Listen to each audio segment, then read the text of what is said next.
four-time national champion. And Mike did his thing, man. I'm proud of him. I mean, me and Mike Minor, we both team. I mean, not teammates. Damn, we both partners. So Mike went, and he went out there and he did a fabulous job with Dan. He did a fabulous job with JoJo. Matter of fact, he did a fabulous job with the whole team. So, but I got to give him credit for Dan because that's our guy. He's at our gym. So, Mike, salute you, my brother. I know you don't want it, but I'm gonna give it to you anyway. Now, as far as having a champion in your camp or a guy that can really fight, what would y'all think would be the what can I say? The downfall of a fighter being going to the top of his peak in his career. His head gets too big. Nope, never that. That's good if his head gets too big because he always gonna get the handed back to him. Lack of He confidence. gonna get it handed back to it. He definitely will. I mean, if he, huh? Well, I seen a heavyweight about 2 months ago that thought he was Uh-huh. that his shit didn't stink and walked away from it, saying he's going to get slapped around, and he did because his confidence was way too high. Well, that plays a good part. That plays a good part too. But I think the main course, and I don't think anybody on the panel would think any different than I would. But a fighter becoming a great fighter and being the best and doing the things that he's supposed to do at 100% and being great. I hate to say it, but it will be because of him having a woman. The woman always distracts the man at all times. I don't care how great he becomes. I don't care how good he is. I don't care what rankings he's running up or how good he's doing. A woman always distracts a man. Always. Yeah, it's funny. It's funny when you talk about that because we all heard about the famous story of Mike Tyson and Robin Givens, and I honestly believe Robin Givens was one of the ones that gave Mike his toughest loss. Everybody talk about Buster Douglas, but I thought he already lost when he ran into Robin. So Could it be. definitely can be tough. But the reason I bring that up, and one thing I wanted to ask you guys about is because one thing we've been seeing a lot in boxing, we see guys be one way in the amateurs, and then when they get to the pros, they're a whole different guy. Like, what's the biggest change you guys notice? Because like I've seen guys, like I remember I seen like a guy like Africa, Richard Hitchens. I seen how he sparred, but the way he spars is not the same person that we see in the ring. Why is that? Well, one because I mean the boxing is just like driving a stick shift. You go from one gear to the next. The amateurs is the beginning. You start your career in the amateurs. You make a name for yourself in amateurs because you can't in the amateurs and be great and then think you're gonna jump out and go into the pros. No, it takes a while. That's why guys and that's why young fellas start training at if they really are great competitors and if they really take boxing seriously. Because I tell all my fighters, boxing is not a game. Y'all guys think y'all play these Nintendo games, these Xbox games, and y'all beating everybody, and y'all think y'all can do the same thing in the ring. That's not it. Boxing is a totally different sport. Boxing is like an encyclopedia. Boxing is like the Bible. You have different chapters you have to go to, just like like every fighter will tell you. And I say it all the time, and I'm not really a rap artist like this or a rap star like this, but Meek Mills was the best one to say it. There's levels to this game, and boxing has Mm-hmm. levels. Boxing has levels. I don't care how good you think you are in the amateurs. Once you leave the amateurs and go to the pros, you're gonna get your butt handed to you. If you think that you're that good. I take a prime example. I was 20. I was 19 and 0. I was getting ready to fight. I was supposed to be getting ready to fight Lionel Butler, but I messed around and I fought Emmanuel Augustus. But before that fight, they sent me to Virginia. They sent me down to Norfolk, Virginia. We all know who hometown that is, right? Right. Right. I goes down there and it was Arturo Gatti, and it was Pernell Whitaker, and it was what's my man name, David Tua, and it was me. We was all in camp together. Pernell and Gaddy was boxing the day that I got down there because I got down there late. I got down there like around 4 or something like that, and Pernell and them already had trained already. Yeah. I got down there like right at the end of the training session, but they was sparring, and it was just crazy how Pernell was just putting hands on Gaddy the way he was. I'm sitting there saying, Pernell, man, is something special, very something special. Now, remind you, I'm watching these jokers spar. I got to spar Pernell the next day. And I'm just sitting in my dorm room, well, my hotel room, sitting there saying to myself, like, damn, Pernell really is that dude. I get in there the first day of me sparring this guy. I swear to God, like I said, I was 19-0. I think I was like 19-0 with 10 knockouts, something like that. And, you know, I was feeling myself. You know what I'm saying? Now I'm getting ready to go in here with 3-time world champion. And I see what he did the day before with Arturo Gatti. But, you know, like I said, I'm 19-0. I'm beating everybody put in front of me. I'm just, you know, I'm just high on myself. You know, and the first thing Pernell said to me, and I never forget it, and Bob Warren said the same thing, said, look, you come in here to work. We don't come in here, we don't take it easy on nobody, we don't take it light on nobody, this, that, and he's like, and if you have a problem after sparring, Pernell, because Pernell was generous like that, Pernell was like, I'll send you home the next day on the bus with all the money for the camp that you was supposed to have the whole time you was here. I just pay you for it. You ain't got to stay. I was like, all right, we started sparring. I swear to God, that first round, I don't think I hit Pernell with one punch. I don't think I landed a glove on Pernell. Pernell must have hit me about 30 times. I was like, man, it's crazy. I was like, this dude can't be this good. He can't be this good. So, you know, it's levels to the sport. And you got to really know what it is that you want to do in this sport to be great. You can't just feel as though you, as they say nowadays, you can't feel as though you can just go in there and grab a bag and it's over with. No, man, there's levels to this sport, man. And if the trainer can't get the fighter to the level he needs to get him to, that's another issue too that can happen. But the fighter has to be willing to listen and learn. He can't think he know everything because he don't. Well, let me ask you this, Coach Mike. Being in Philadelphia, especially the city, how do you keep your guys out of the streets? Because we all know the allure of the street is something that take the nicest kid and mess him up. So how do you keep those kids out the street? So that's a good question. Now, what I do personally is I challenge my guys. I give them, and girls, I give them a good challenge in the gym so they can see what's inside of themselves. Because a lot of these kids out here don't even know what they're capable of doing. Until you push them to them limits, you give them limits, you push them up to them limits and past them limits, they start to find out what they got in themselves. They go home thinking about that, so it becomes a drug. Now they want to come back. Now they want more. Yeah. Now they want. You see what I'm saying? So when you get them in there, man, you can't baby these kids. You got to get them in there when they feel like quitting. You got to push them past that. When they feel like they're tired, you got to push them past that. You got to stay on top of them. And I'm gonna tell you, boxing creates a nice discipline with inside everybody, guy, kid, female, male. It creates that discipline. It's that, like I said, it's like a drug, and it keeps you coming back. And if you have the right trainer and you have good trainers, then you won't even want to be out on the streets. Yeah.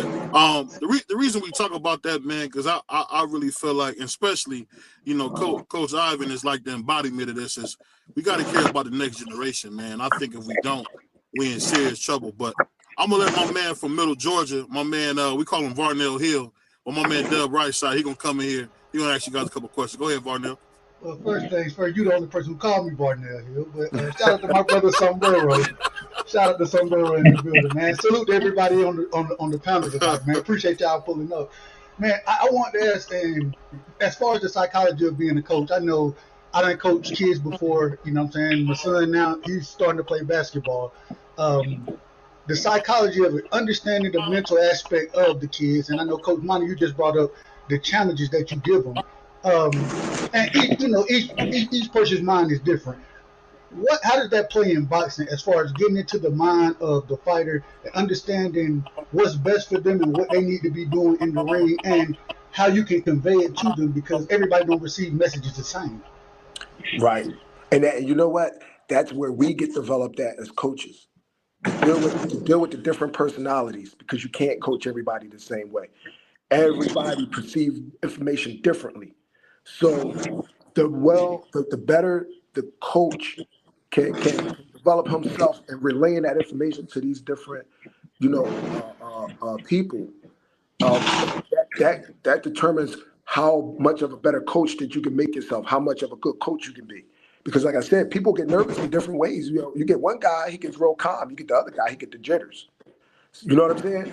So you yelling, raising your voice at somebody may not be as effective as with everybody. So I feel like me as a coach now coming up, I feel like I'm still a student to the game.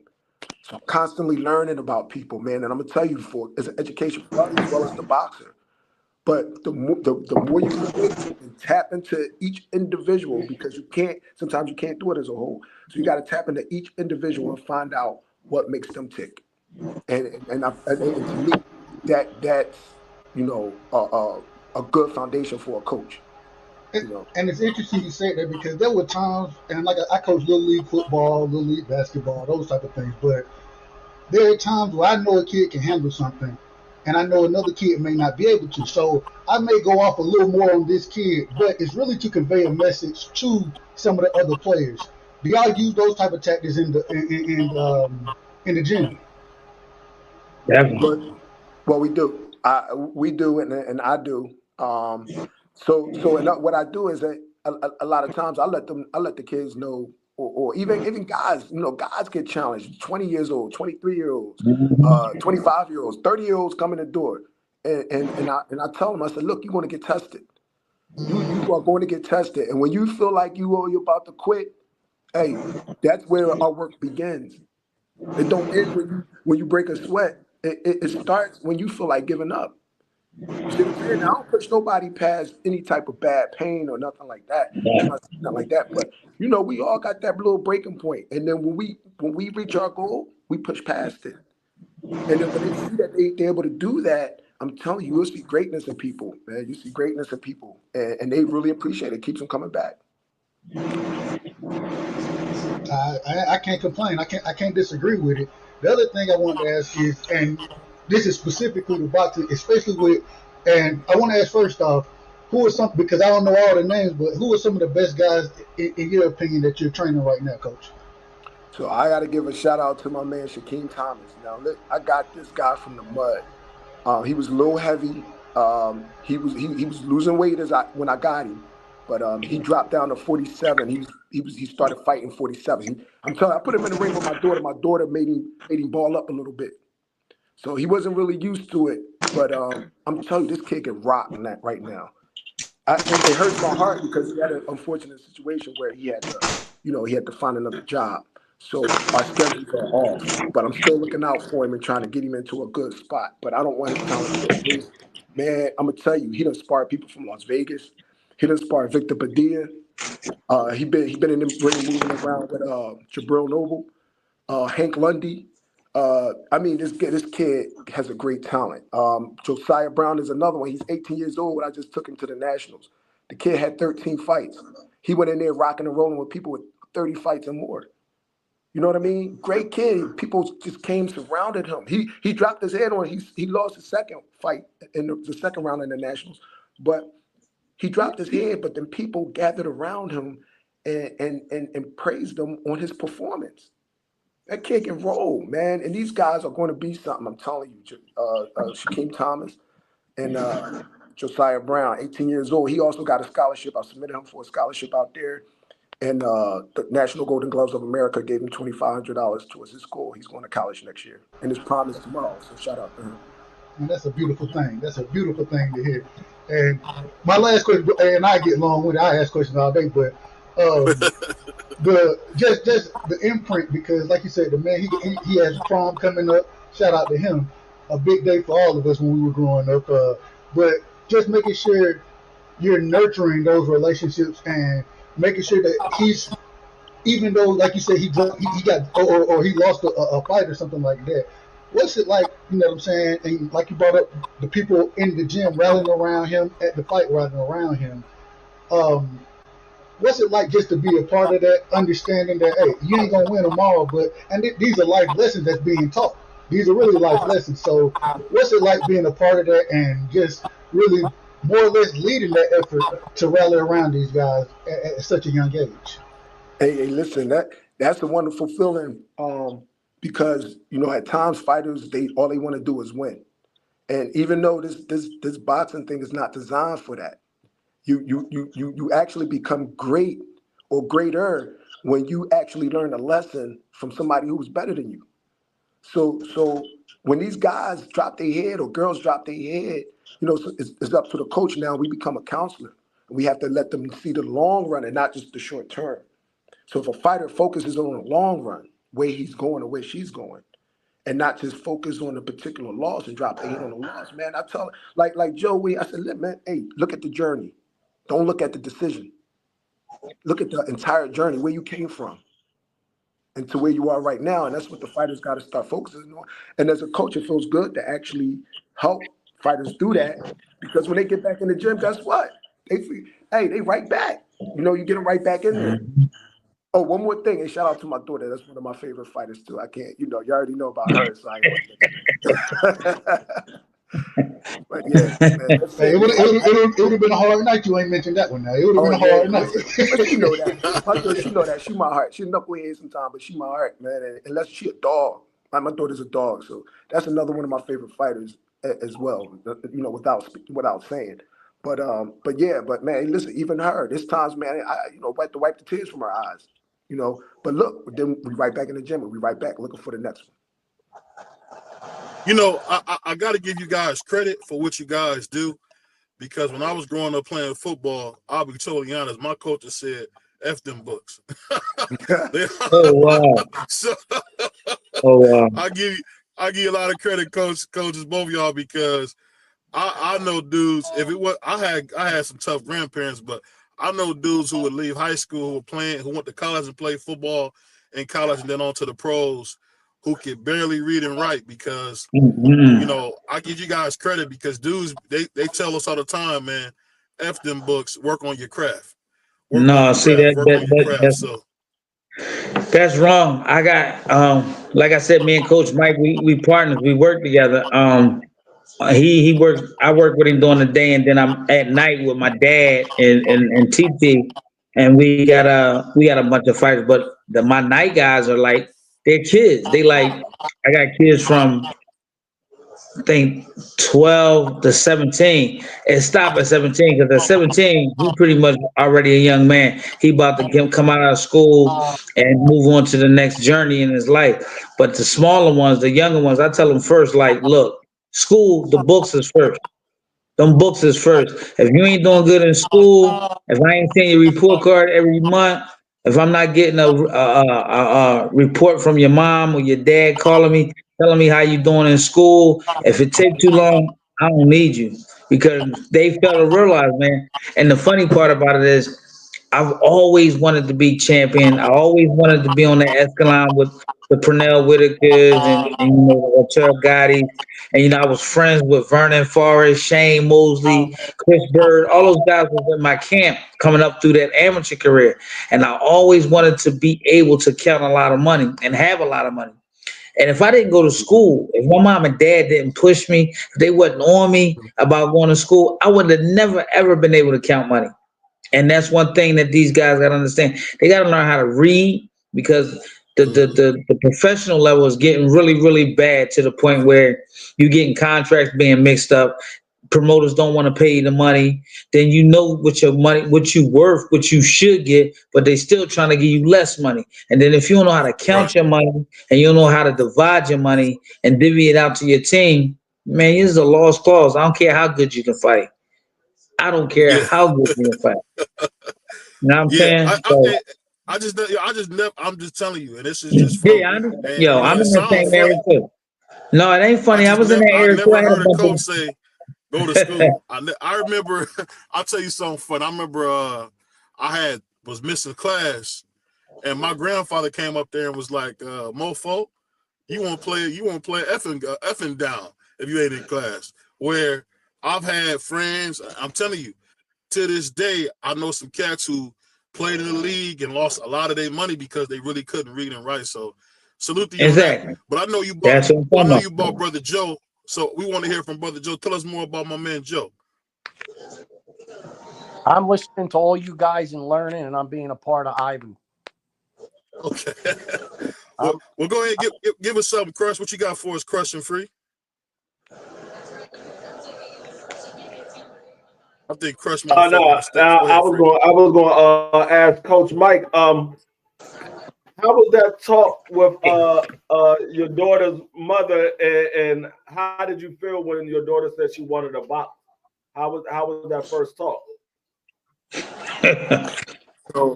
So my daughter, you know, she just like anybody else. My daughter found a outlet in boxing. I was at Bosie's down there in the dungeon on Venango at the time. She was in the Northeast training at another gym. So I didn't even know it kind of like broadsided me. But I supported her, you know, and then I was like, okay, she had a first little fight. And I'm like, man, all right, I see something. You know, at the time I was fighting amateur too. So, you know, and then my wife was fighting. So we all was like training, you know what I mean? And it was an outlet for all of us. And then my daughter took a passion to it. Later on, after COVID, I became a trainer, and then I took her on along with some other guys, and I just had, happened to have some success with it. But I'm gonna tell you, sometimes it's different because you can't separate so much the daughter and father part of it. You know what I mean? You're gonna have trainer and fighter, but the father and daughter part of it always seeps in there, and it becomes tough sometimes to actually train your daughter as opposed to somebody else that's on the outside. But I'm gonna tell you, man, I'm glad she did take on the trade. She's very good at it. I just want her to stay focused and locked in, and that's one of the things we talked about today. Yeah. Now, do you expect her to go pro sometime soon? Because I know she said they still working on some things, but she was expecting to go pro.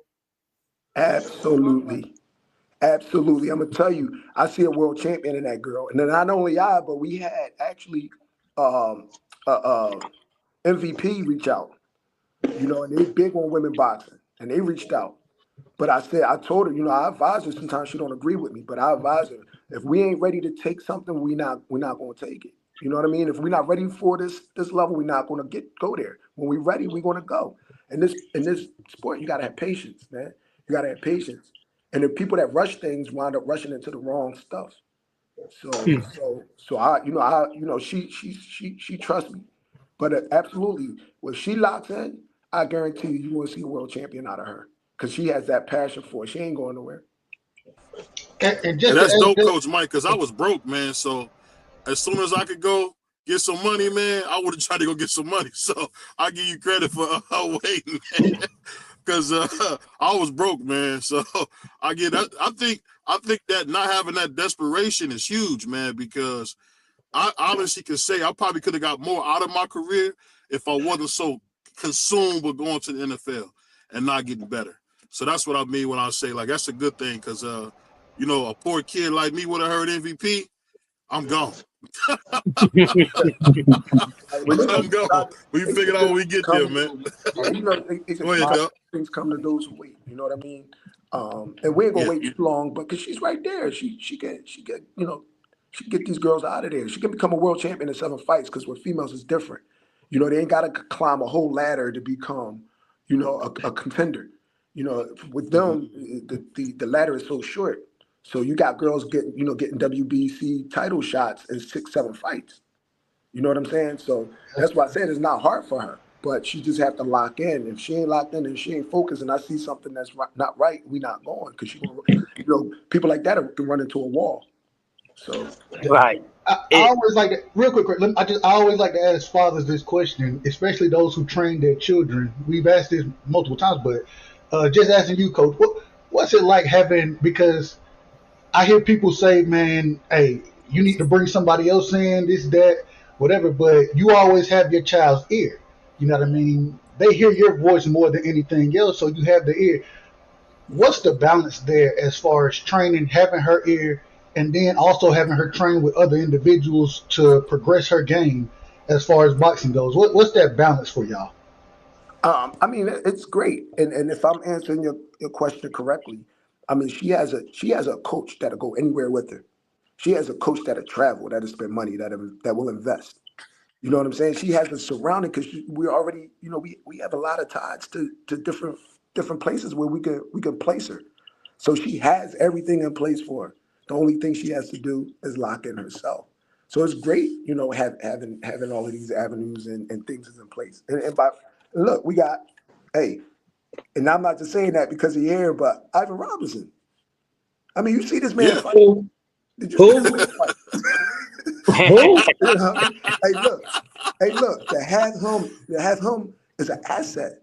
You see what I'm saying? So she has everything in place that she needs, man. All she got to do is just lock in. That's it. And I got an ear. She's trained to listen to me from birth, but at the same time, she has everything in place, and all she got to do is listen to herself and make sure she's doing the right thing. Is it a matchup Go ahead, that you Chris. anticipate for? Sorry, say that again. Is it a matchup for out there that you are anticipating for to get right now, like an opponent? Because I'm pretty sure I you know watching one. out there. I know one. Go ahead, Coach. What's up with you, man? You. What's up? We coming Man, after you. I'll be at the gym soon, bro. Don't worry about it. I'm coming to see He you. on West Coast, man. That's He my on guy. West Coast, man. I'm still Look, waiting on you, G. Yeah, I'll be there, bro. I'll be there soon. I know. You got one for him? You got one? No, I mean, like that's her dad, and it's great to see her and her dad,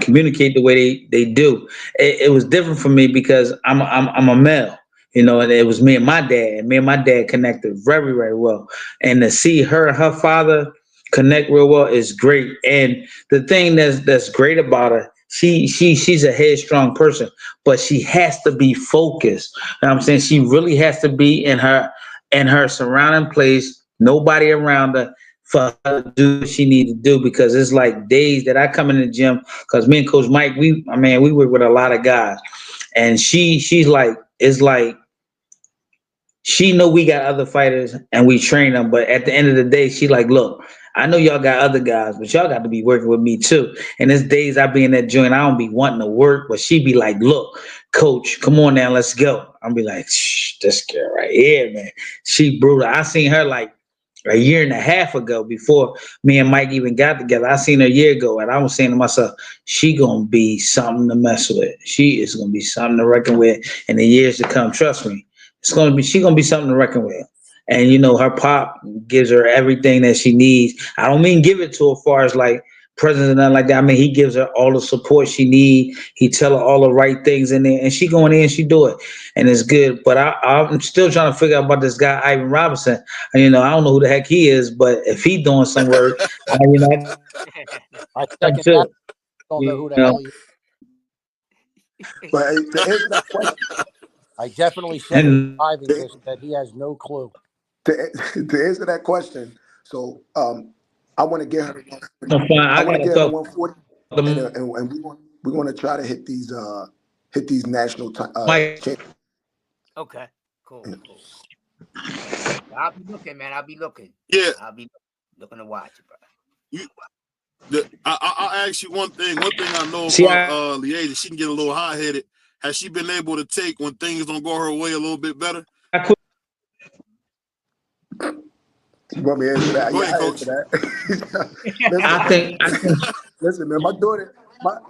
we don't want Mike to answer. We don't want Mike to answer. Mike, don't I answer. answer. But no, You she. don't want Mike Look, man,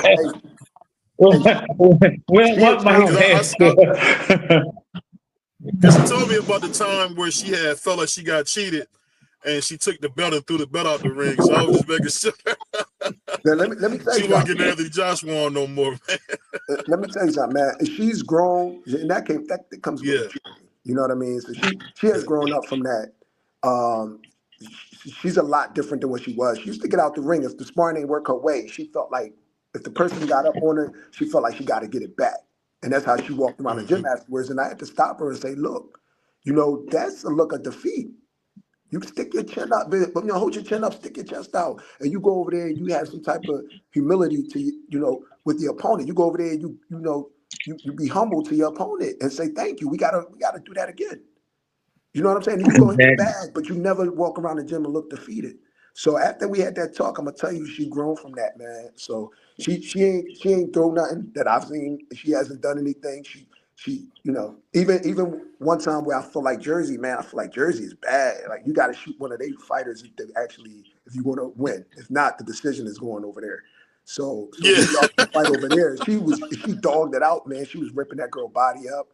She was coming forward on the girl. And I don't take nothing from the girl. The girl is a great fighter, man. A great fighter. They was a main event, and they had people almost standing up on the chairs. But they gave my daughter a 10-8 round. And I don't feel like when the other two judges gave her a 10-9. So where did 10-8 come from? And when I looked at the scorecards, I just felt like, and that was a deciding factor. So my daughter cried on that, but and she did. She just got the short end of the stick. But you know what? She held herself in a very professional manner, man. And that shows growth. Yeah, definitely. Yeah. So that being said, Coach, go ahead, Coach. My bad. Go ahead, Coach. No, go ahead. You go ahead. No. What I was gonna ask you, man. I know y'all probably done heard the news. I'm a little nervous for you guys too, man. And I don't support this guy, but I know Boots Ennis, the Prince of the City, has got a tough fight about to be on his hands. And I would say again. Don't do it. Don't go. Don't fuck with the big Philly brothers. Don't do it. This is BBO Sombrero right here. This is Sombrero. This is what we about to get this joint shut down. Don't do it. Don't do it, y'all. I just want to ask you, Coach. Are you guys worried that the belts won't make it back to Philly? Nah, who me? You asked me that. Hold up. First of all, where the belts going? I ain't going nowhere. Oh, I think Florida or something. I don't know. I think the dude's from Florida or something. I don't know where the guy's from. Who is he? Some racist dude, but he can fight. Lopez, man. He talking about that clown. Nah. Come on. Man, I could be let me tell you something, man. Hey. Hold on, Coach. What you say, Coach? I'm sorry, Coach. Mine, I apologize. What you say, Coach? You said you could be. If I was in shape and train, I could be.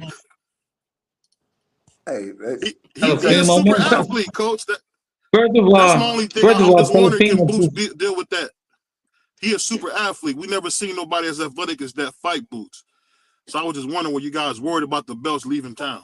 Listen, man, I ain't worried at all because I've seen Boots for years, man. I watched this guy. He might go down there. He might go down there and collect the Florida belt. Yeah.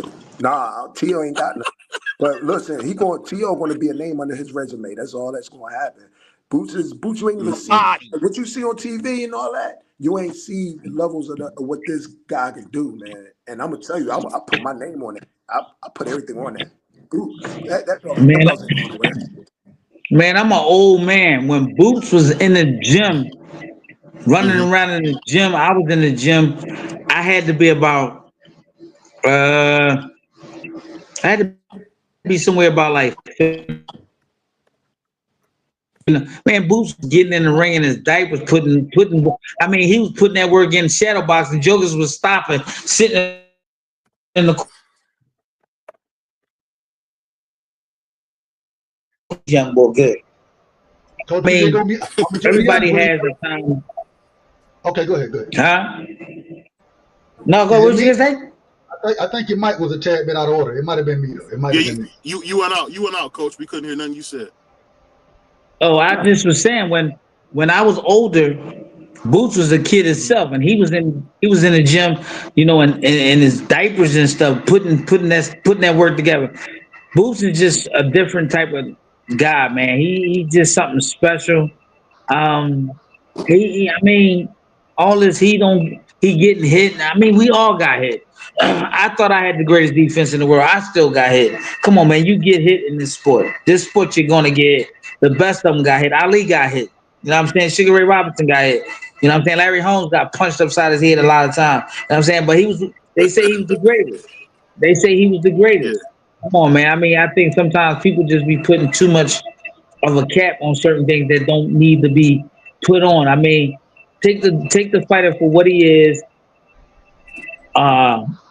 Appalling for what he great at right now, and leave it at that. You cannot, put these guys 20 and 30 years before or 20 and 30 years behind us. I mean, it's a great thing to try to put these fighters up against the greatest of them all. But at the end of the day, it doesn't even pan out, man. Come on, man. I mean, to be honest with you, take all the lightweights in the world right now. Take all the lightweights in the world right now, and that's good. I mean, you got Javante Davis, you got Kitchenson, you got you just got them all. You put them in there with a guy like Roberto Duran. Roberto Duran would destroy every last one of them. I don't care how good they punch. I don't care how good they look in there. I don't care how good they jabs is. I don't care how good they slip punches. Man, Roberto Duran would have ate all those guys alive. I mean, I get what you're saying. My only thing is the guy we're talking about. I don't want to give him no shine, but he a lot like Hector Camacho, where the better the opponent, the better he fights. So that's my only thing. Is if he got in there and then if Boots lost, that would be something crazy, because I think everybody would feel like we all lost if Boots lost. So I'm actually rooting for Boots in this fight. I just hate to see him lose the belts. That's the only thing. But see, what you also got. But you give him a love before you get in there. No, I ain't giving no love. Don't say that, Coach. Yeah, you. Coach, don't say that. But you also got to understand is Boots is the same way. The better his opponent is, the more levels you'll see Boots come out. I'm saying, so y'all ain't really see all of him yet, man. Y'all seen bits and pieces here, and then that one fight where everybody like, maybe he got some vulnerabilities, but man, you got to understand, man, this guy got levels that people ain't see yet. So I think when you put somebody, like this guy that's coming in front of him, you want to see other stuff. I guarantee you want to see other stuff that you ain't know he was even capable of doing. Exactly. I'm gonna leave it alone, man. But go ahead, Free. I know you got something over there.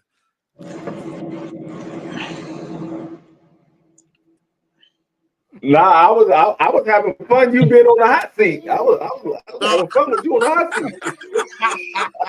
Don't let him score him out. Don't let him get away. Don't let him get away. I mean, Coach. Hey, Coach, I ain't gonna see. You see how you did that, Coach Mike? You see what that Puerto Rican just did? He tried to have a brother versus brother. You gotta watch him, man. I told you that's what he do, man. That's what he do, man. Him and Varnell, that's what they do. They get on here and try to get everybody versus the brother. My father said sometimes you gotta learn for yourself. You jumped out there, you gotta learn for yourself. So you had to fight back. Hey, I want to ask, how do y'all see that? How do y'all see that fight playing out? Oh, go ahead. I was just gonna say, how y'all see that fight playing out as far as? There we go.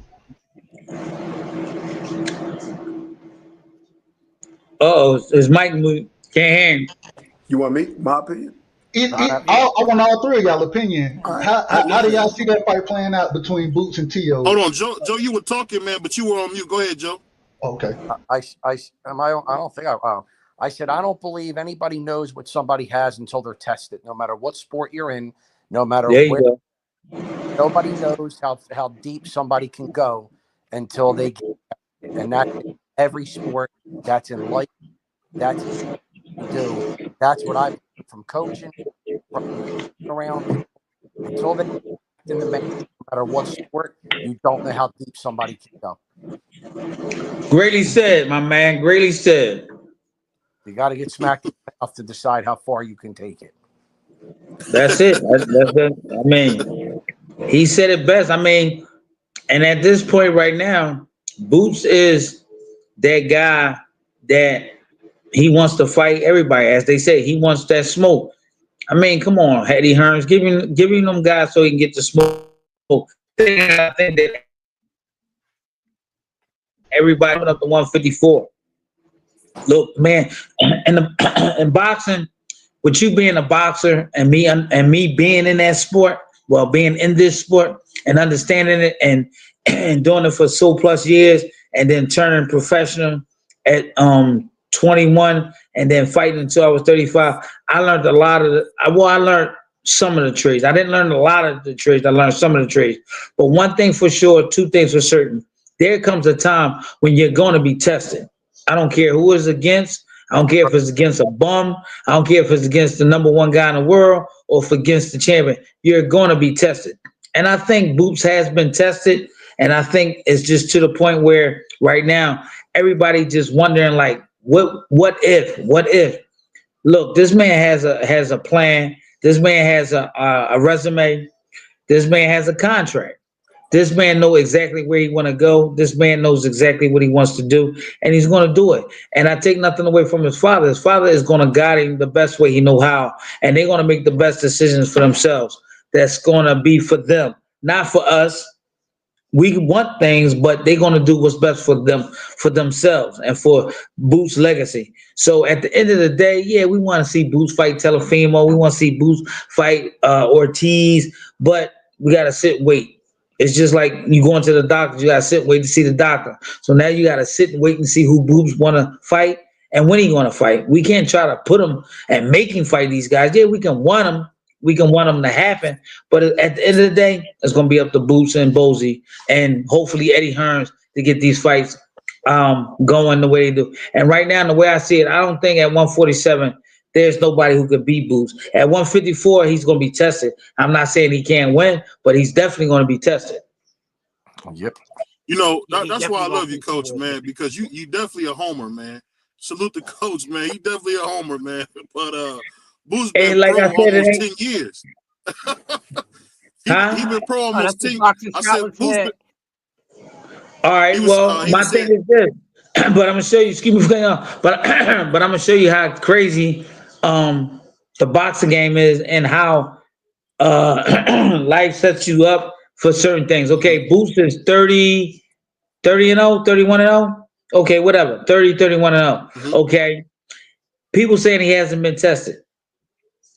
He fought the Lorme, you know, all those. He fought the right guys he was supposed to fight. You know what I'm saying? He, as far as I know of, he ain't ducked nobody. Everybody that was sent to him, Boots wanted to fight. He fought him.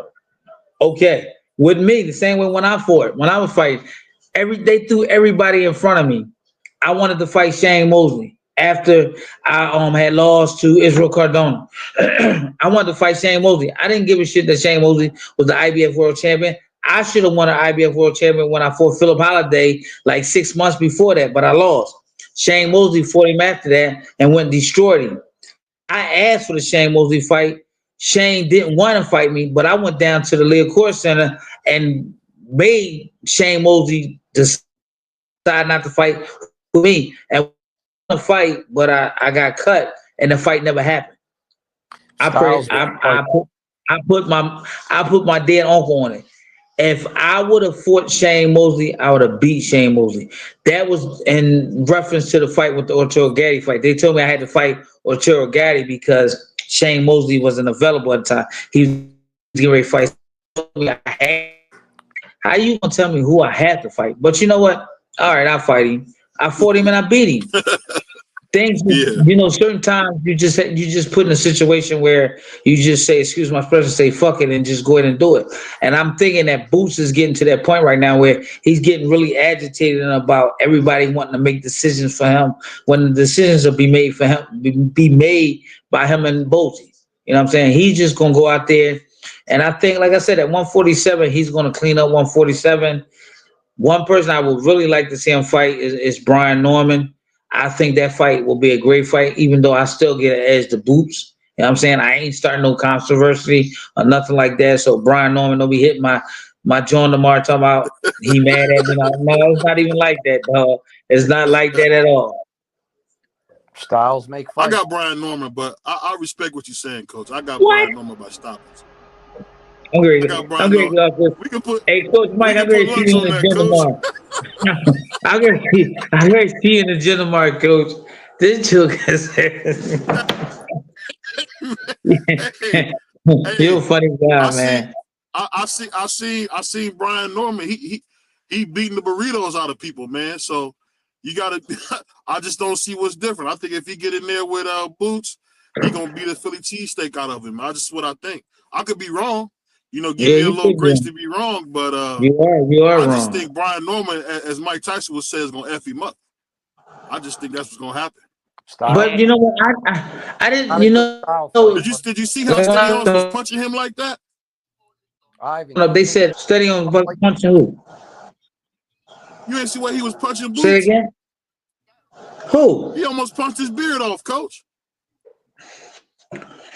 If you say so. You didn't see, Coach. You didn't see when he was punching that dude like that. Somebody punched me like that. I'm going to pop my trunk. Somebody punched me like that. Yeah, I figured you'd say something like that.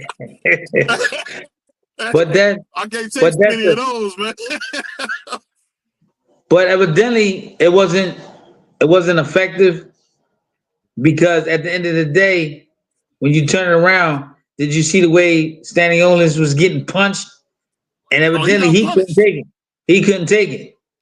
Yeah, he got punished. He got punished. So what does that tell you?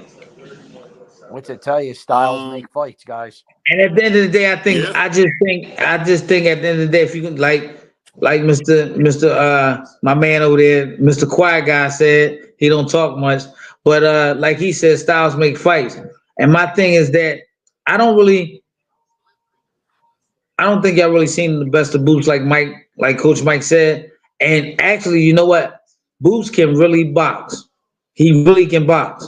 And from the little bit that I seen in Mr. Norman, he looked like he just comes straight ahead and he trying to give you the business. I don't think that's a great thing. I don't think that, Ain't that the sweet science to come forward? What? The sweet science coming forward. Here comes Sombrero. Here comes Sombrero. I know it's time to get off this live now. My man said the sweet science is to come forward. Sweet science to come forward if you could take a punch, and you could take a punch, and you could keep on taking punches. What do they call it, Coach? Hey, Coach Mike, you know what it is. You my brother. Don't leave me out here. Ain't it called what? Seek and destroy? Ain't that what they call it when you come? That's what Mike you come to please the crowd. But that's the thing. Who's coming to please the crowd, man? Ain't none of them jokers in the crowd gonna pay my health bill at the end of the day. Nobody. Yeah, I guess you're right, Coach. You're right. Boxing Scholar in the chat, that's taking shots at Boots. He said Boots ain't fought nobody. He's scared. He ain't gonna never fight the best of the best. Who said Scholar's that? my guy. But Scholar, you can't listen to Boxing Scholar. This the guy. He was just on bail with that Diddy trial, man. You can't listen. Don't worry about him, man. That's a good point. Don't worry about him, man.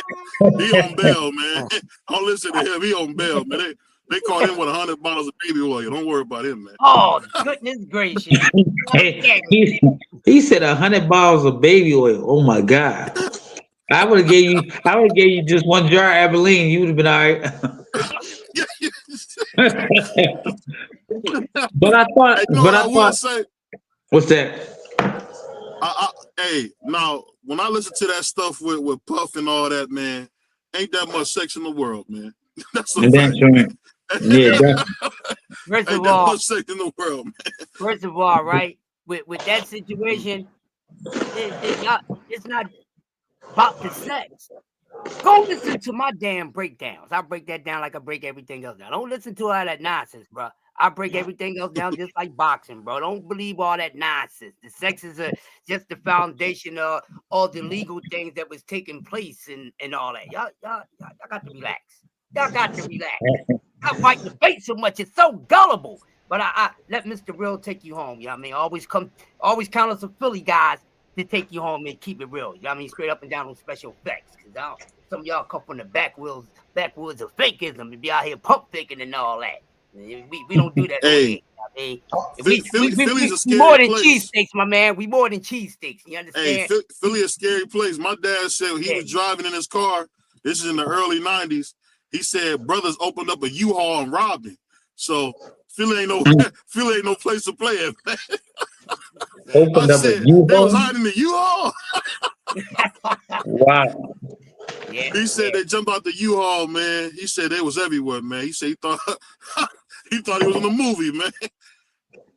Hey man, to get back to boxing, because if you allow them to do it, they'll get out of order around here. If you allow them to do it, we got to bring it back. We got to bring it back. I want to ask this quick question. With both of y'all being around Bozy, man, what's it like being around Bozy? The knowledge that he has, I think he's a hell of a trainer. Man, do y'all have any experiences with Bozy that y'all can speak on? I've been knowing it's crazy. Oh, go ahead, Coach. No, go ahead. Because them guys are a lot better than. Yeah, so I've been knowing Coach Bozy. I hate to give out my age and year and all that stuff. But You're old. Don't worry about it. You're old. Yeah, I ain't worried about it, champ. Because I can still fight. One thing is Bozy did a little fight, my dad said. But the thing was, I was with Bozy when Bozy was an amateur and he turned pro. I was in the gym as a baby myself. And Bozy and Mr. Eddie Goodman and all the guys, they gave me the nickname. I don't like this nickname. Coach Mike know this, and he might know it. But I know a lot of other people know that's on his live. They gave me the nickname Mighty Mouse. Bozy has always been very strict about boxing. He has been very stern about how he how can I say it? How he come forward with the boxing and the way he teaches his fighters, and Bozy is just an old school legend. I mean, older than me. He teaches his kids very well. I mean, his three sons, I mean, they tell it all.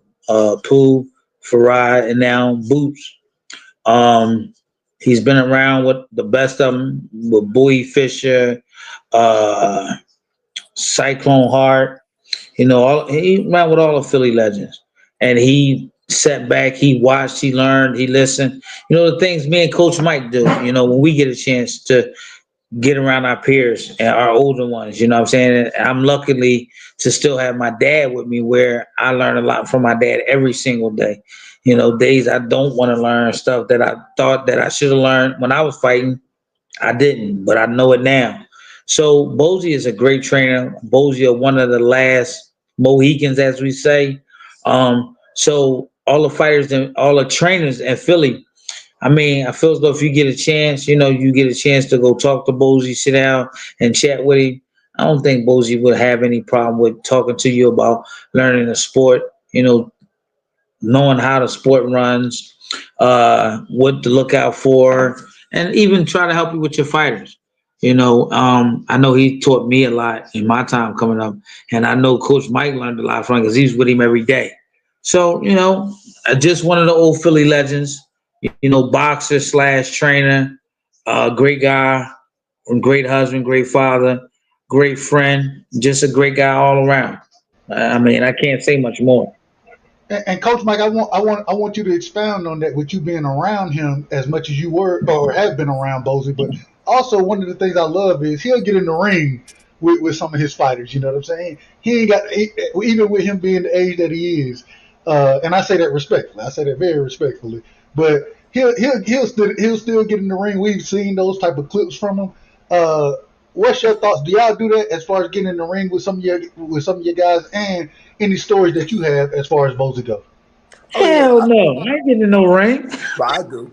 Yeah, I get it. Because what happens, I remember somebody said something earlier about the fighters start feeling themselves, and they do. Yeah, every once in a while, I get guys come in, they quiet.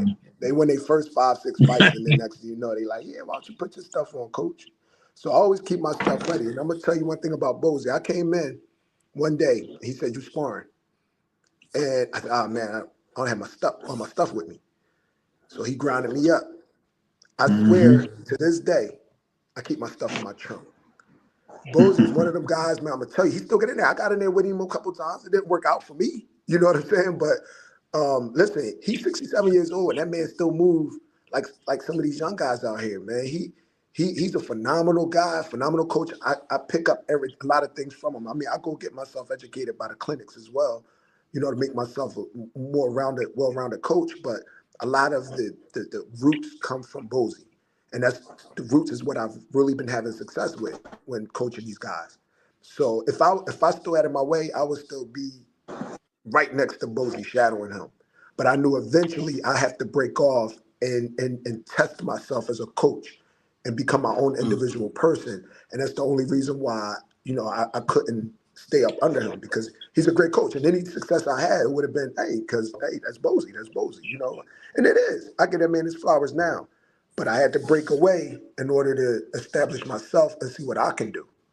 But to this day, me and him still stay in contact with each other. Every time we want to fight, I give him his flowers. Especially with Cool Boy Steph, when they just won that WBC. He got O'Shea Jones. She's a world champion. His son, 2 times world champion. Man, he should be trainer of the year. But yeah, man, phenomenal guy.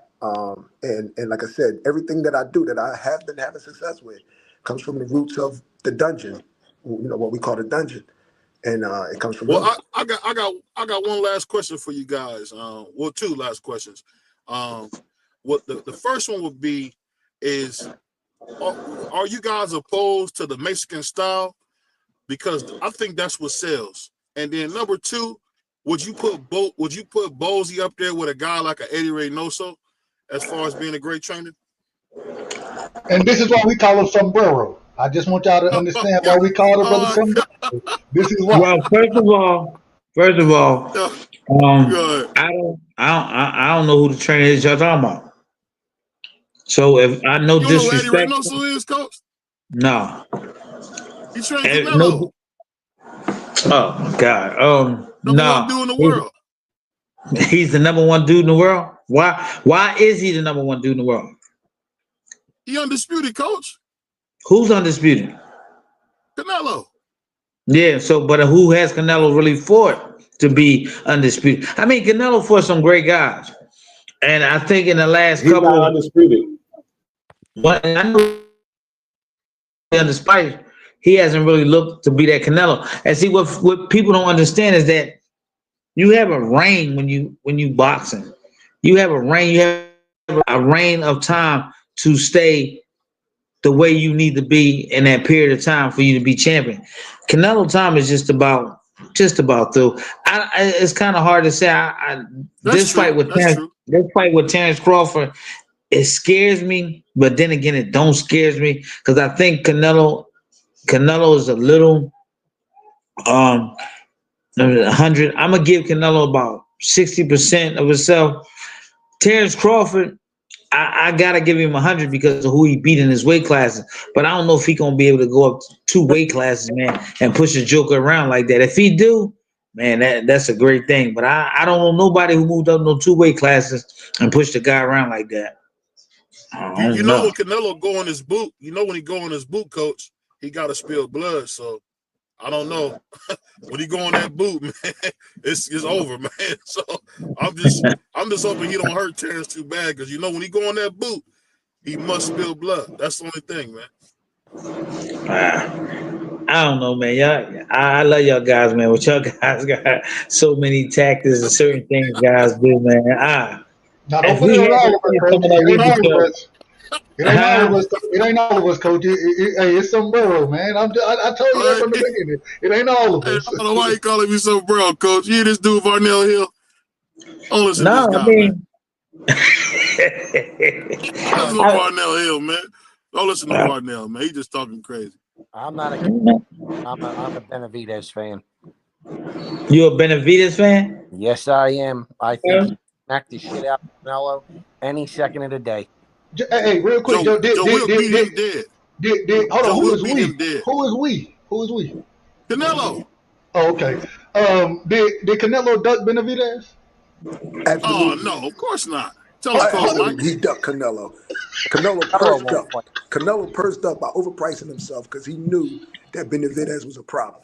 Come on, Coach. Mike, I totally. People want to tell the people the truth, man. No, okay, I'm gonna answer this question. His Canelo's last fight. Did he get $200 million for it? No, he didn't. But why? So why would he request 200 million to fight David Benavidez? That's overpricing yourself. That's But right. He big They as ain't hell. That's overpriced, why. so he ain't gonna take that He ass big whooping. as hell. That's why. Because he a monster. He a Benavidez, monster. Coach, He he's got big as everything to hell. lose. Yeah, he got everything to lose with that fight. Everything. yes, he does. Mike, you're so right. Canelo's got everything to lose. Benavidez will beat him to a pulp for 10 straight rounds. Period. But I thought He got like 30 plan. pounds on Canelo. What? You know he about to go. You know he about to go up to cruiserweight. Yeah, He talking about fight. He talking about fighting Zerto. Canelo will never fight Benavidez. He's scared shitless of him. Right. Should've fought him. But I Come thought on, everybody. Joe. We don't want the people to think you messing around, man. The dude about to go to cruiserweight. You want him to fight a cruiserweight? 3 years ago, he's been wanting to fight Canelo. 3 years ago, and Canelo would not fight Benavidez. He will not fight him. We didn't know who he was. Benavidez. We didn't know who he was back then, Joe. And Benavidez would have beat him any day of the week. Styles make fights straight ahead. Canelo held all the titles. Benavidez was number one or number two in the WBC, number one. He was number one in the WBC. Number one. And so he was alive for all the belts. But since Canelo is such a big moneymaker for those organizations, he calls the shots. That's right. He calls the shots of who he want to fight now. So he didn't want to fight Benavidez. So Benavidez was forced to move up the next weight class. And Benavidez take his punch. Styles make fights, and he comes straight ahead. He's fast, quick, and he can hit. And more importantly, he can take a punch.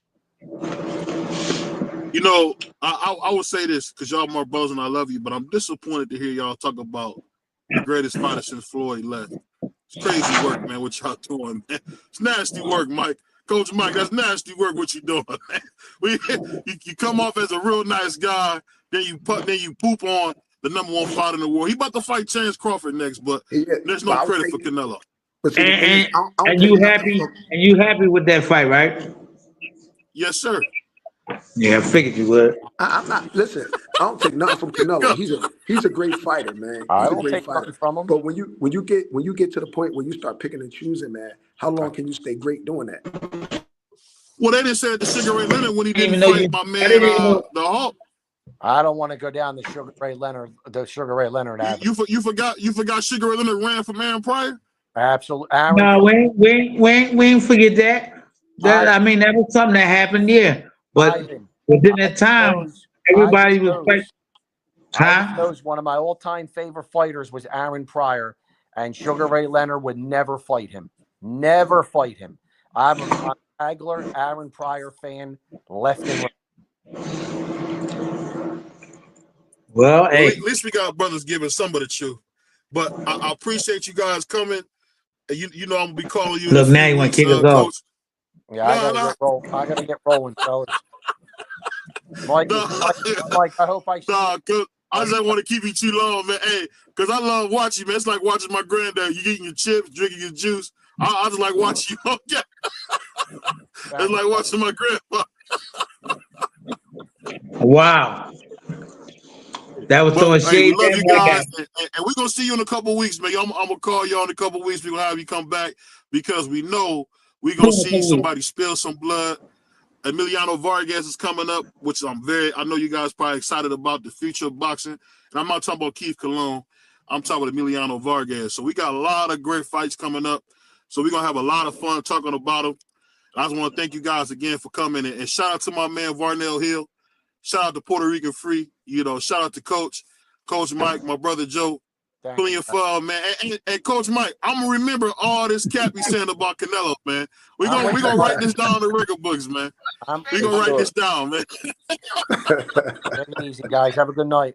Hey. You guys much love. One love, yeah. Thanks for having us on, brother. Thanks for coming. Peace. But we got to talk about this one thing before we get out of here. And hold on one second. I gotta ask you guys' opinion. What did you guys think about RG3 going out of his way to disrespect Angel Reese and kind of make parodies about it? What did you guys think about that? I didn't hear any disrespect. What do you say? Oh, go ahead. Basically, what he said was that Angel Reese is the typical angry black woman, and then our brother Brian Clark came out and said, "Well, you can't listen to RG3 Ryan Clark. Ryan Clark. I said Ryan. No, you said Brian. You said Brian. Oh, Ryan. Okay, Duh, my bad. We're just trying to be in order and be accurate. That's it. Nothing crazy. Okay, my bad. You're right. Ryan Clark said that RG3 has no place to speak on black women because he's not around them. His wife is white, and his wife was kind of cheerleading while RG3 was making it seem like Angel Reese shakes her head and all that goofy stuff. So what do you guys think about RG3 going out of his way to tear down black women? What do you guys think about that? Me personally, I don't think it's any place for RG3 to talk about it because, for one, like Ryan said, he's married to a white woman. He doesn't like. I ain't gonna say he doesn't like black women, but he preferred to date white women. That was his high school sweetheart, and they got married or whatever. Or he's not with her no more. It's another white college or high school. But he's not with her no more. He with another one. Huh? He not with her no more. The one that you remember what he was with Washington. He not with her no. He with another white girl.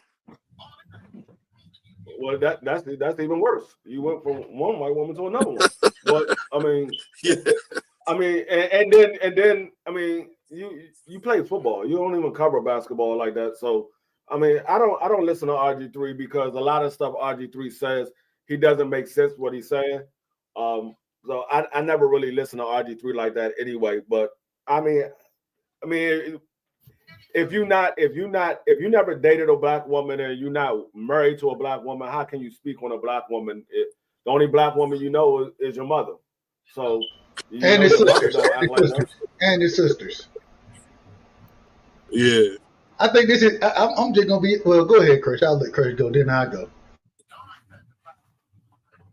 Man, that dude, man, he don't go sit his sell out moist behind down somewhere. Don't know nothing about a brown sugar sister, none of that.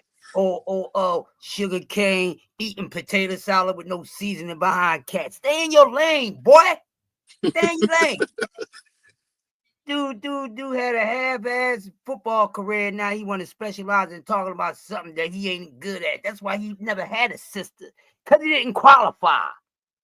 So you have to go over there and mess around with Becky and Karen and all the rest of them. So RG3, we need to come up with the racial draft again. Call Dave Chappelle and get this guy about it.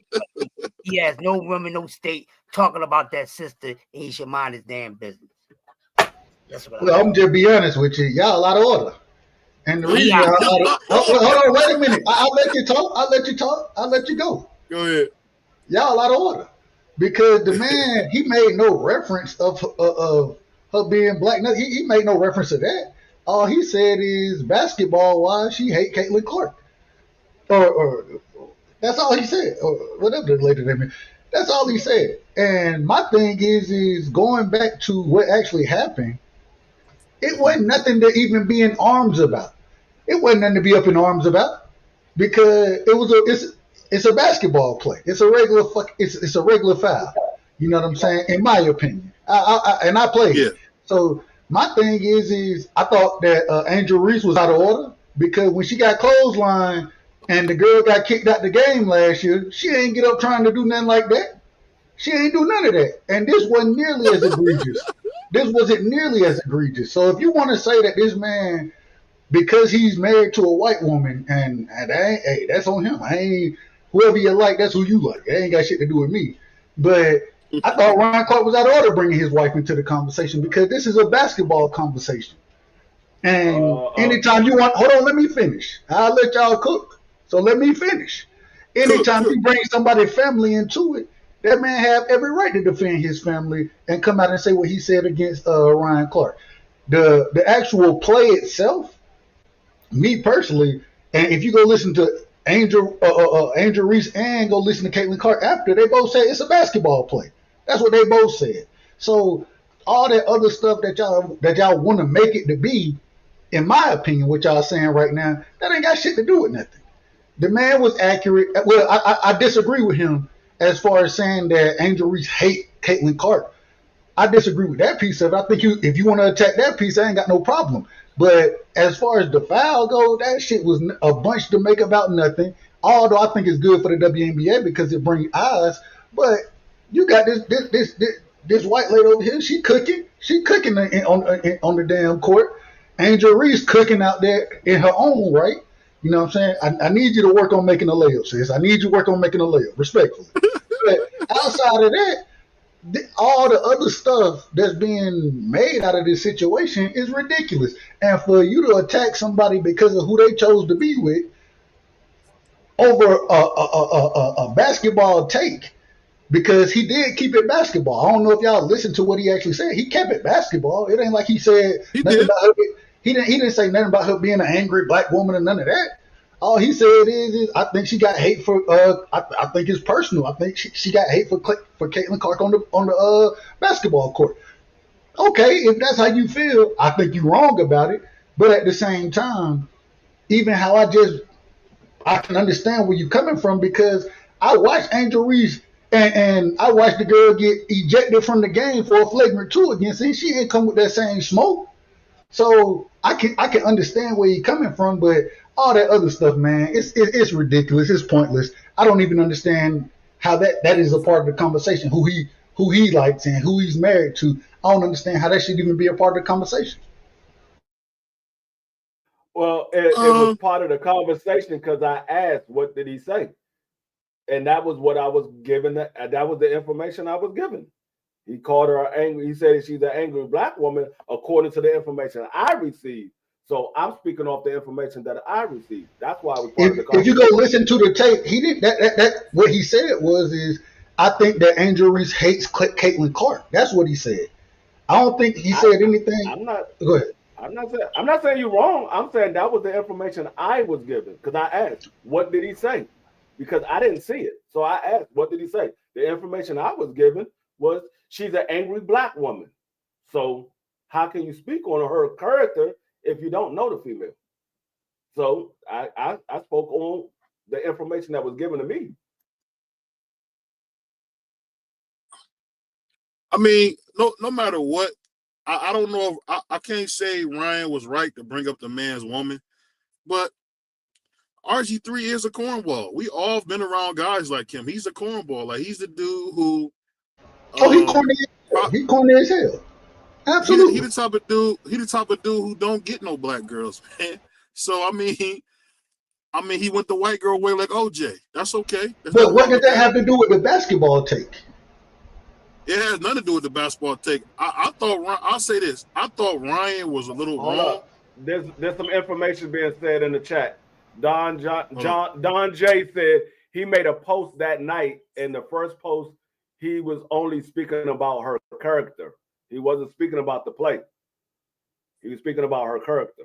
Oh, he's speaking about her as a person. Okay. Okay. I didn't. And in the same way, I didn't see the post. So maybe, and I'm guessing this. If you posting, I'm pretty sure it's on Twitter.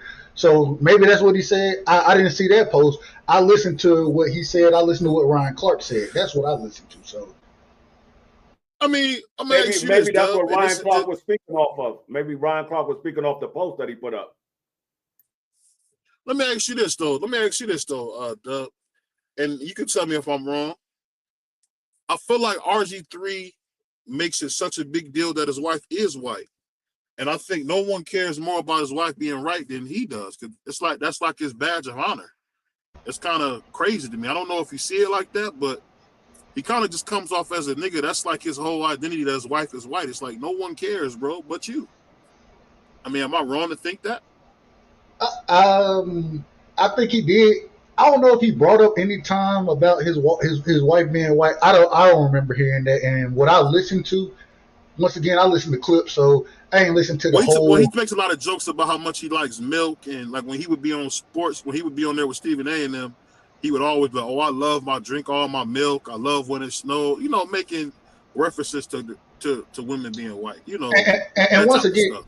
once again with RG3, I ain't never been a fan of it. But I say this respect, I ain't never been a fan of that, brother. So, and I will say I did hear. I agree with that piece. I agree that he's a cornball. I agree with that piece. But I did hear when Ryan Clark, he even said, I've met his wife, and I don't think that him talking about her being white, that type of thing, has anything to do. She seems like a really good person. Ryan Clark did say that. So I understand it, but at the same time, my thing is, man, don't bring nobody, ain't no reason to bring nobody family into it. On here, one of the things we'll joke, I call BVO Sombrero, the man call me Varnell Hill. If B3 was up here, it'd be even worse. So, but we're not going to talk about, I'm not going to talk about BVO's wife. I'm not going to talk about his family. You know what I'm saying? And so I just think that was the out of order piece of it. But at the same time, my thing is the majority of what I heard from RG3, it was about basketball. And although I do agree that the man, he ain't never played, he played football. I agree with that. But he has been a commentator on ESPN on First Take for a long time, so he had the opportunity to talk multiple times about basketball. So, man, that's part of your job to do that. So I just didn't like the whole thing of, it ain't got shit to do with his family. If you want to attack that man, attack him. I ain't got no problem with you attacking that man. Do that. At the same time, though, man, keep it basketball. Keep it sports. This is what we do. I can't take it personal, anything that anybody say about me, because as long as you don't attack my family, if you were to say Lil Dub is this, that, whatever, oh, we got problems. We got big problems. Sure. We got big problems. You know what I'm saying? And so that's how I kind of looked at it. But his take on the whole foul thing and the hate situation, I don't think Angel Reese has real hate for Caitlin Clark or nothing like that. But I can say she didn't respond when the girl got last year when she got clotheslined, and the girl she ain't get up with all that smoke like that. You know what I'm saying? So I understand the take on it. I disagree with some of it, but it wasn't personal. It was basketball talk. Like, and I thought it was a good conversation to boost the WNBA, or even that whole situation has been good for the WNBA. I disagree with the fans. I don't know how with Angel Reese saying that the fans were coming out saying racist things, making quote unquote racist noise as far as the monkey noises go. Those type of things. I disagree 100% with that. Investigate the hell out of them, and if they season ticket holders, take their damn season tickets and kick their ass out, because there ain't no place for that. We done spoke on racism on this show for a long time. So all I'm saying is at that point in time, I thought it was good publicity for the WNBA, and I disagree with attacking an individual and his family, you know what I'm saying, off of a sports situation. That's the part I really disagree with. I was just looking at what he put on when he put on Twitter. It's safe for me to say he doesn't like Angel Reese. He doesn't like Angel Reese. I was looking at it, and this is literally what he said. He said, after watching Clayton Clarkson flagrant foul on Angel Reese and the aftermath, there's no way Angel Reese can continue with the lie that she doesn't dislike Caitlin Clark. I know what hatred looks like, and Angel Reese hates Caitlin Clark. That's what RG3 said. But that's not a personal attack. No, but he did a whole video. No, it's another video. I mean, I can't play the video. It's a video. He did a video about it, and he's talking about all the stuff about Angel Reese. He's talking about all the stuff that how she is and stuff like that. No, he don't like Angel Reese. He just don't like. Okay. I don't like him, and I don't like him because he was a Washington. He played for a rival team that I can't stand. Shout out to my brother Ravens. I know he played for the Baltimore Ravens. I'm talking about your team, nigga. You know, excuse my language. Excuse my language. He played for the Baltimore Ravens.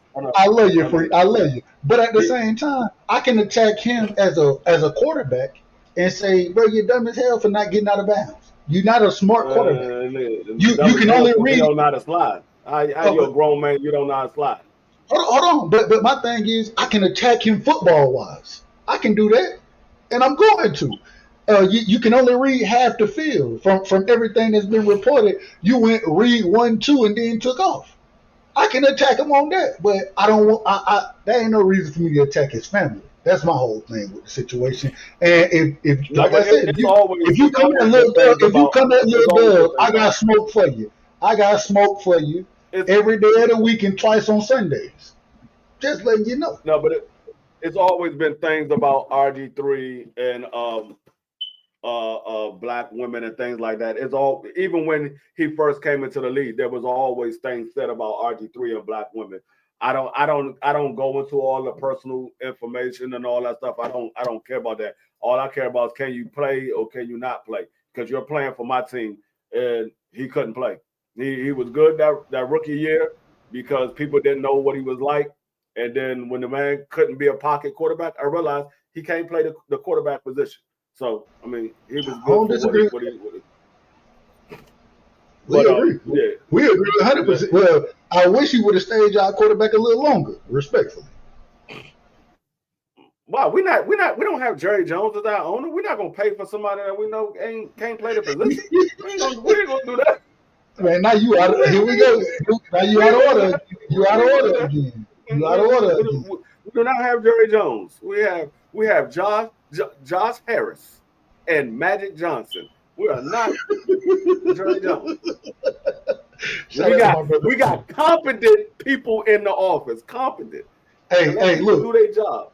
When GP come through there, him and CD come through there, hey, you gonna see who competent out there. We gonna see. Oh, now you on GP.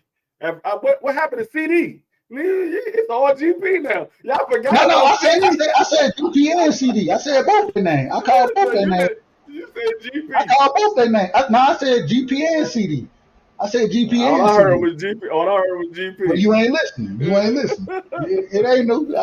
My brother. Hey, that's my brother. They can come through. We have no problem with them getting a ticket and sit down in the stadium. They can come through.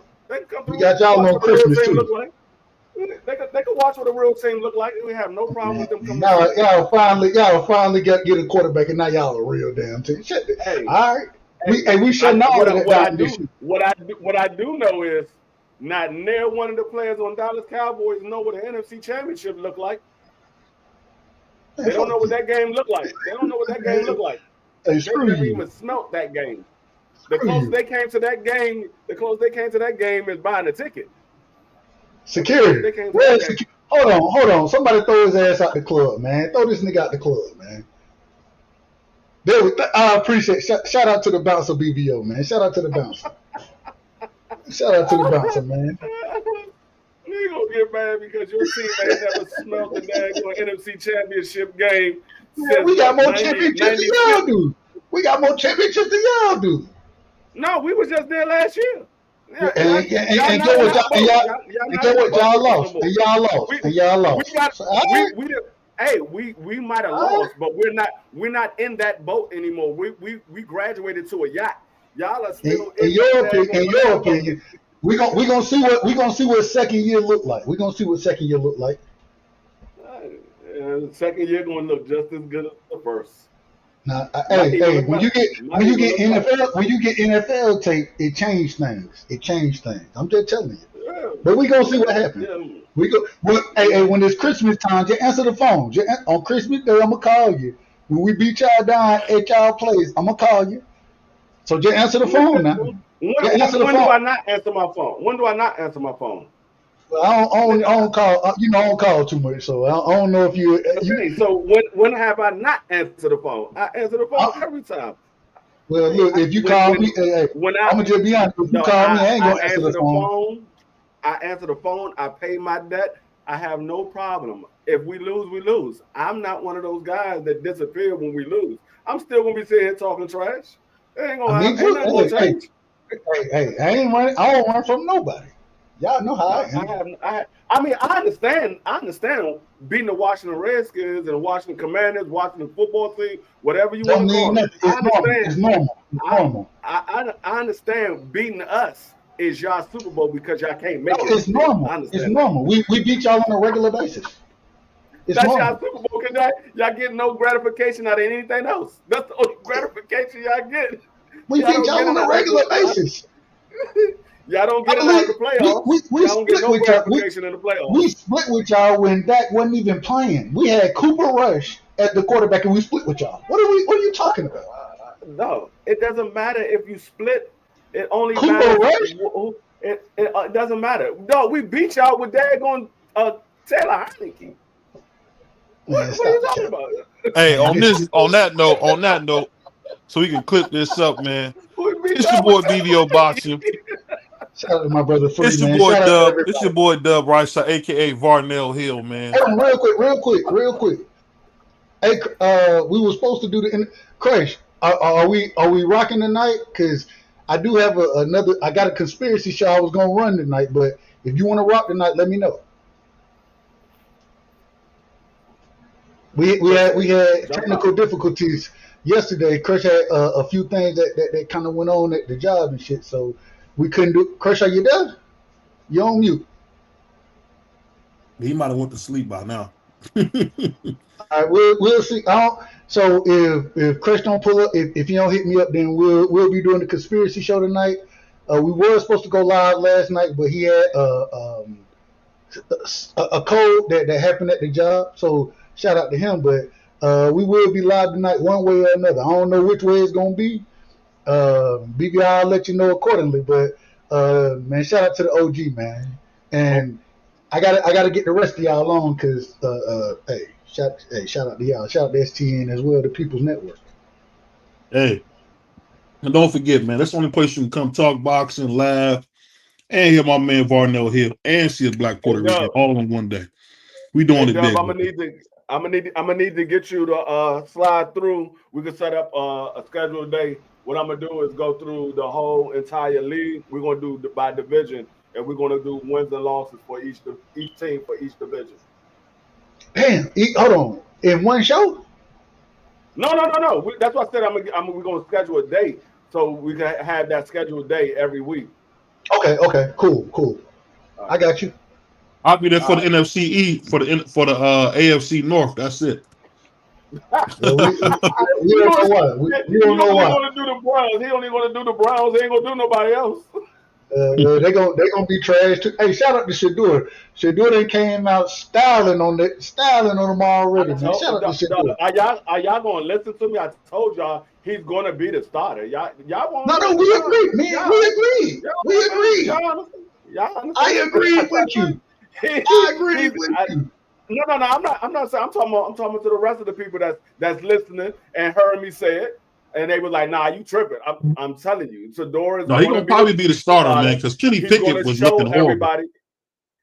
He's going to show everybody he's better than what a lot of people think. I try to tell y'all, he's going to show a lot of people he's better than what y'all think he is. They got a nice quarterback. I don't know what else they got to go with it, but they got a nice quarterback. I don't know what else they got to go. Hey, what Morgan say?